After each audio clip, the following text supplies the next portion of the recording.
हलवागिरी में फिर से हमारे साथ 2 पार्टिसिपेंट्स और हैं। बाएं हाथ पे हैं मिस्टर रिपर रवि, तालियों से स्वागत करिए इनका। और नीचे है मिस्टर 6 फीट। आप दोनों का बहुत बहुत शुक्रिया। तो चलिए आज की हलवागिरी चालू करते हैं। आज की हलवागिरी का विषय है Bollywood film the stone man murders. तो सबसे पहले बात करते हैं हम इसकी स्टोरी की। जैसा कि इसके नाम से पता चल रहा है, द स्टोन मैन मर्डर्स एक ऐसे मर्डर की कहानी है जो पत्थर से लोगों का सर फोड़ के उनको मार देता है। ये कहानी 1980s के बॉम्बे की है। जी हाँ, तब उसे बॉम्बे कहा जाता था, मुंबई नहीं। और इस कहानी में के मेनन एक सब इंस्पेक्टर का रोल कर रहे हैं, जहाँ वो इस सीरियल किलर को पकड़ने की कोशिश करते हैं। इसी बीच में उनकी नौकरी चली जाती है और इसके बाद क्या वो सीरियल किलर को पकड़ पाते हैं या नहीं, ये सब देखने के लिए आपको फिल्म देखनी पड़ेगी। चलिए अब हम बात कर लेते हैं इस फिल्म की कास्ट की। तो मिस्टर पीट, चलिए आप चालू कर देते हैं। कास्ट की शुरुआत तो सबसे पहले हम डायरेक्टर साहब से करेंगे। डायरेक्टर साहब हैं मनीष गुप्ता, जिनकी अभी हाल में इन्होंने सेक्शन 375 का स्क्रीन प्ले कराया, मतलब राइटिंग लिखी थी इन्होंने। अच्छे राइटर हैं इन्होंने, पास में काफी अच्छा काम भी किया है इन्होंने। तो बात कर लेते हैं फिल्म के कास्ट की। तो इसमें लीड रोल में के मेनन है। अरबाज खान ने भी ठीक ठाक रोल किया है इस फिल्म में। और वीरेंद्र सक्सेना है, विक्रम गोखले और रुखसार, जो कि के मेनन की वाइफ का रोल किया है उन्होंने। और भी छोटे छोटे कैरेक्टर्स हैं जिन्होंने अपना काम बहुत अच्छे तरीके से इस फिल्म में किया है। तो डायरेक्टर मनीष गुप्ता की ये मैं कह सकता हूँ कि one of the best movie है जो उन्होंने डायरेक्ट की है। इससे पहले भी उन्होंने मतलब सरकार जो मूवी है उसकी स्टोरी लिखी थी। और एक फिल्म आई थी डरना जरूरी है, वो भी उन्होंने ही डायरेक्ट की थी। तो ऐसा नहीं है कि अच्छा, इन्हें प्रेसिडेंट अवार्ड भी मिल चुका है एक फिल्म के लिए, जो कि फिल्म मैंने देखी थी। मुझे कल पता चला कि ये भाई डायरेक्ट भी इन्होंने ही की है। मूवी का नाम है hostel. Hostel. Hostel movie, yes. तो होता है ना कभी टार्जन के हीरो वाली, क्या नाम है, विशाल सेठ। कभी कभी होता है ना कि आप मूवीज देखते हैं, फिर आपको लगता है शायद ये वही डायरेक्टर ने डायरेक्ट की होगी, क्योंकि मूवी का जो स्क्रीन प्ले होता है उसमें लगता भी है कि हाँ थोड़ी थोड़ी सिग्नेचर, जैसे कहते हैं ना, एक आर्टिस्ट होता है वो कुछ, कोई भी मूर्तिकार हो गया वो अपने मतलब छाप छोड़ जाता है उस मूर्ति में। तो इनकी डायरेक्ट की हुई फिल्मों में लगता है कि हाँ ये इन्होंने ही बनाई होगी। तो मैं चाहता हूँ कि आगे की जो ये कहानी की जो बाकी के हिस्से हैं, जो वो हमारे रिपर रवि बताएंगे। तो ओवर टू यू रिपर भाई। देखिए, कहानी ऐसी है कि ये रियल स्टोरी पे बनी है सर। ये बॉम्बे में सीरियल किलिंग हुई थी 83 में, और 87 में हुई थी वहाँ, क्या कहते हैं, वेस्ट बंगाल में। तो ये एक रियल इवेंट पे बेस्ड कहानी है इसकी फिल्म की। और कहानी काफी, मतलब उसकी शूटिंग ऐसी हुई है कि काफी रियलिस्टिक दिखाई पड़ता है। और के मेनन की काफी अच्छी एक्टिंग है इसमें। एक वैसे ही काफी अच्छे एक्टर आए के मेनन। तो सब मिला के काफी अच्छी फिल्म एक तरह से देखा जाए कि। और इस फिल्म में देखें अगर तो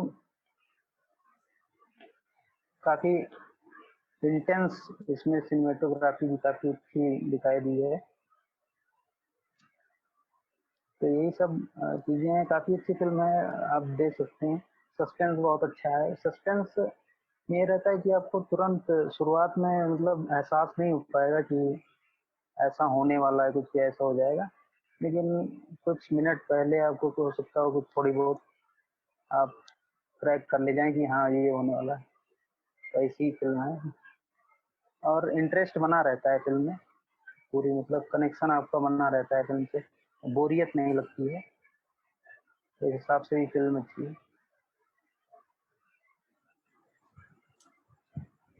तो आगे अब फिर और कुछ डिस्कस कर लेते हैं, कलवा जी बताएंगे हम। अच्छा, 1 मिनट में कुछ ऐड करना चाहूंगा। बिल्कुल। दीपक की बातों को थोड़ा बढ़ाना चाहूंगा। बताइए। जैसे सस्पेंस की बात, तो पिक्चर में 2 सस्पेंस है।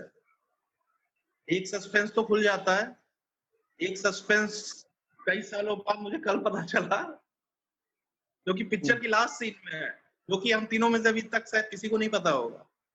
हाँ, मैंने तो कुछ पढ़ा नहीं उसके बारे में। मुझे पता है, मैंने कल ही बताया तो था। हाँ, एक सस्पेंस है जिसपे कल हमारा थोड़ा डिस्कशन भी हुआ था, रवि भाई ने पॉइंट भी उठाया था, रिपर रवि ने। तो काफी कम लोगों को पता है, मे बी लोग देखें अब तो हो सके गेस कर। तो सस्पेंस के बारे में यही है। बाकी और भी जो पॉजिटिव और नेगेटिव चीजें हैं वो हमारे हलवा नवाब जी बताएंगे आपको। तो ओवर टू यू हलवा नवाब जी। देखिए, सबसे पहला पॉजिटिव, तो जैसा कि मिस्टर 6 फीट ने चालू किया था, इसके डायरेक्टर हैं, नाम क्या था, मैं भूल गया उनका। मनीष गुप्ता जी, उन्होंने डायरेक्शन बहुत अच्छा किया है। दूसरा उनका स्क्रीन प्ले बहुत अच्छा है। 1.5 घंटे की मूवी है, इसलिए फिल्म में कोई भी सीन फालतू में नहीं रखा गया है। पूरी फिल्म स्टोरी के बेसिस पे चलती है। छोटा सा आपका स्क्रीन रनिंग टाइम बहुत शॉर्ट है, और जिसे कहते हैं ना, एक टॉट स्क्रिप्ट है। सस्पेंस, जैसे कि रिपर रवि ने बताया कि सस्पेंस बिल्ड होता है, और कुछ कहानी इस तरह से दिखाई गई है कि एंड के एंड के लगभग 10-15 मिनट तक आपको समझ में ही नहीं आता कि आखिर असली में हो क्या रहा है। और वैसे तो ये पूरी मूवी एक रियल स्टोरी पे बेस्ड है, लेकिन इसका क्लाइमैक्स डायरेक्टर ने अपने हिसाब से थोड़ा चेंज कर दिया है। अब आपको हो सकता है ये बात पसंद आए ना आए, लेकिन मेरे हिसाब से बाकी और पॉजिटिव में के मीनन है, उनकी एक्टिंग कमाल है। जो हमारे कामले जी हैं, उनकी एक्टिंग बहुत अच्छी है। एक और बहुत बड़ा पॉजिटिव है कि इस फिल्म में अरबाज खान को भले गलती से ले लिया गया है, उन्हें ज़्यादा स्क्रीन टाइम नहीं दिया गया है। ये इस फिल्म का बहुत बड़ा पॉजिटिव है। इसका बैकग्राउंड स्कोर बहुत ही अच्छा है, जो जो आपके ऐसे ऐसे सीन्स में जहां आपको लगे कि कोई किलिंग होने वाली है या कोई सस्पेंस बिल्डअप हो रहा है, वहाँ बैकग्राउंड स्कोर ने बहुत ही अच्छे से कॉम्प्लीमेंट किया है इस फिल्म को। इसके अलावा जैसा कि रिपर रवि ने बताया, इसकी सिनेमाटोग्राफी काफ़ी इंटेंस है, क्योंकि ये फिल्म काफ़ी बाद में बनी है और इन्होंने 15-20 साल पुराने बॉम्बे को दिखाया है। तो उस हिसाब से सीन्स आपको लग सकते हैं कि ज़्यादा लाइटिंग अच्छी नहीं है, थोड़ा कैमरा वर्क कहीं कहीं ब्लूइश और येलोइश स्क्रीन्स आती हैं, ब्लैक टाइल्स का यूज़ किया गया है रोड्स पे दिखाने के लिए, लेकिन ये सब सिर्फ उस 80s के टाइम को दिखाने के लिए किया गया, इसलिए सिनेमाटोग्राफी और कैमरा वर्क इसका बहुत अच्छा है। बाकी अगर नेगेटिव आप में से कोई और पॉजिटिव ऐड करना चाहे तो फील फ्री। नहीं, पॉजिटिव तो काफी थे मूवीज में। जैसे कैमरा वर्क काफी अच्छा था, सिनेमाटोग्राफी में स्पेशली आ एक, गया वो। हाँ स्पेशली मैं कुछ सीन पूरा तो नहीं बताऊंगा, लेकिन हाँ एक दो सीन है जो मुझे काफी पसंद आए। एक कैरेक्टर एक कैरेक्टर जब अपनी गाड़ी से जा रहा होता है, तो जो हमारे स्टोनमैन मर्डर होते हैं, उसी फ्रेम में दिखाया गया, गाड़ी गुजर रही है, फिर पीछे से वो स्ट्राइक करते हैं अपने, तो भी उनका शिकार होता है। दूसरा सीन है दो कैरेक्टर का एक गाड़ी में, कि वो अपने मिरर में देखते हैं अचानक से, तो दूसरा कैरेक्टर पीछे दिखाई देता है, फिर अचानक से वो गायब हो जाता है। वो काफी, मुझे वो सीन काफी अच्छा लगा। और तीसरा सीन वो जो स्टेशन वाला है, जब ट्रेन आ रही होती है और एक कैरेक्टर पास हो रहा है, दूसरा कैरेक्टर उतरता है, काफी जबरदस्त। तो ये 3 सीन मुझे लगता है कि काफी फिल्म को काफी, मतलब कह सकते हैं जैसे रिपर रवि ने कहा कि सिनेमेटोग्राफी ब्रिलियंट है, तो ये 3 बड़ा योगदान मुझे लगता है। बाकी पॉजिटिव के मेनन सर की एक्टिंग, अगर आप सस्पेंस थ्रिलर बना रहे हो तो मैं तो हर फिल्म में लेता हूं उनको, चाहे उनकी मैंने रेस भी देखी है, अंकुर अरोड़ा मर्डर तो काफी ब्रिलियंट एक्टर। बाकी कुछ अगर पॉजिटिव्स और बताना चाहें तो रिपर रवि बता सकते हैं आप।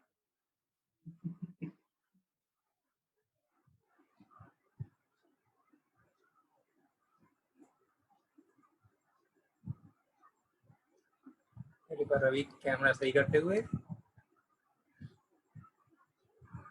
और इसी के साथ रिपर रवि फ्रीज हो गए।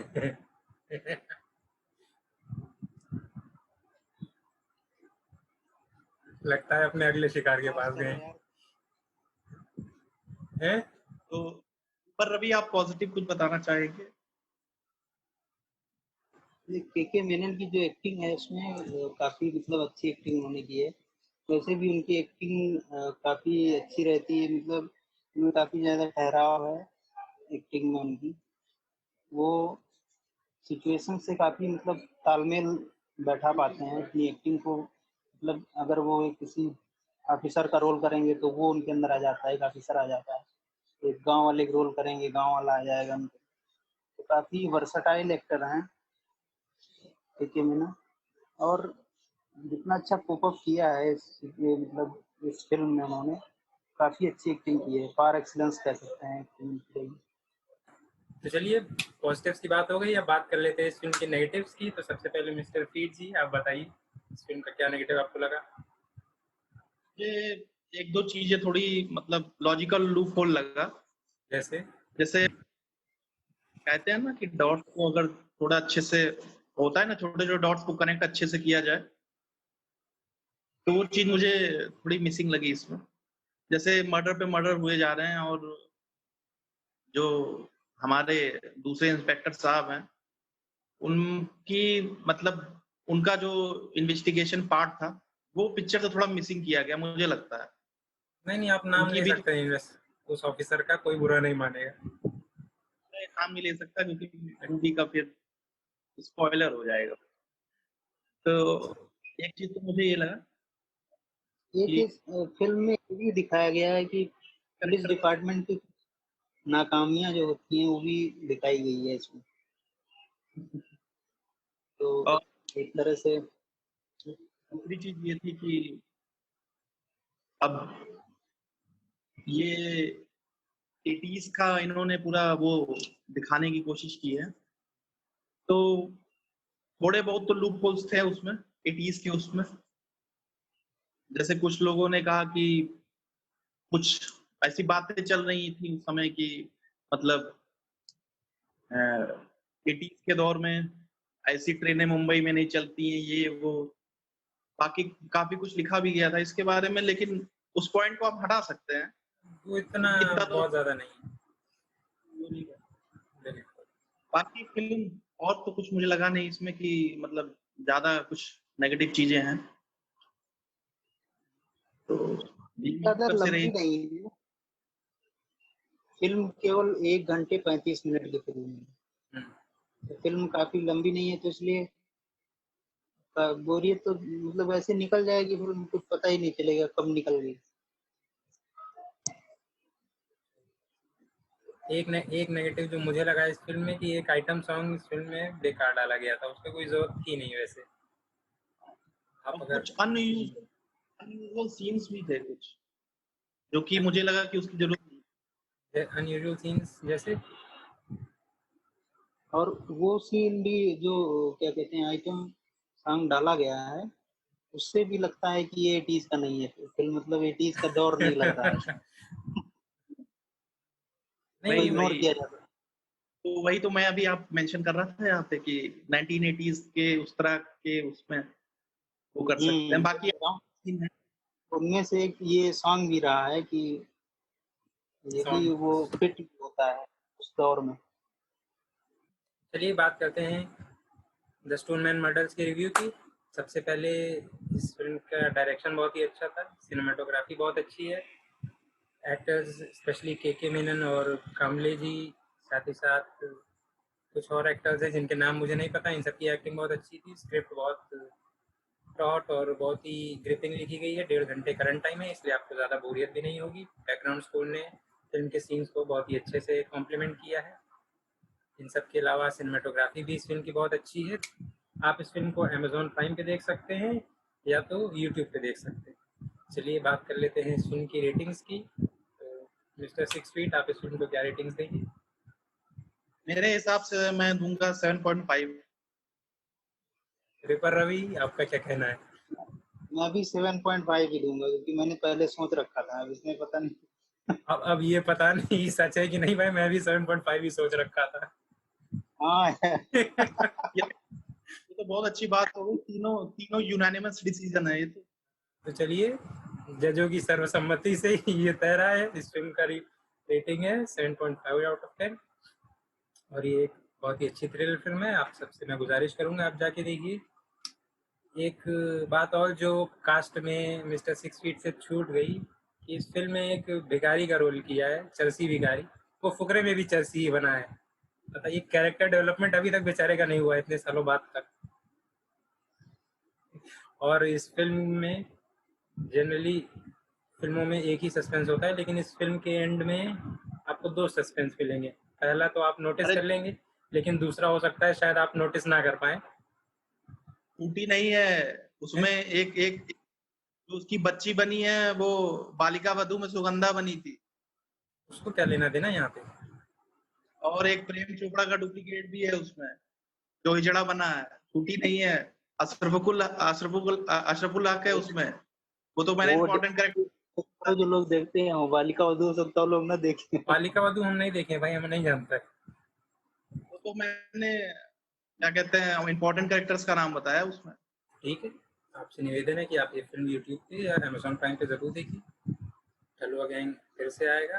आपकी किसी मनपसंद मूवी का रिव्यू करना हो तो हमें या तो कमेंट्स में बताइए या चौथी विश्लेषक के फेसबुक पेज पे मैसेज कीजिए। मिलते हैं हम अगली बार, तब तक के लिए बाय बाय। भाई बोल दो, बोलना चाहो तो। नमस्कार। फिर मिलते हैं अगली चलते बार। चलते।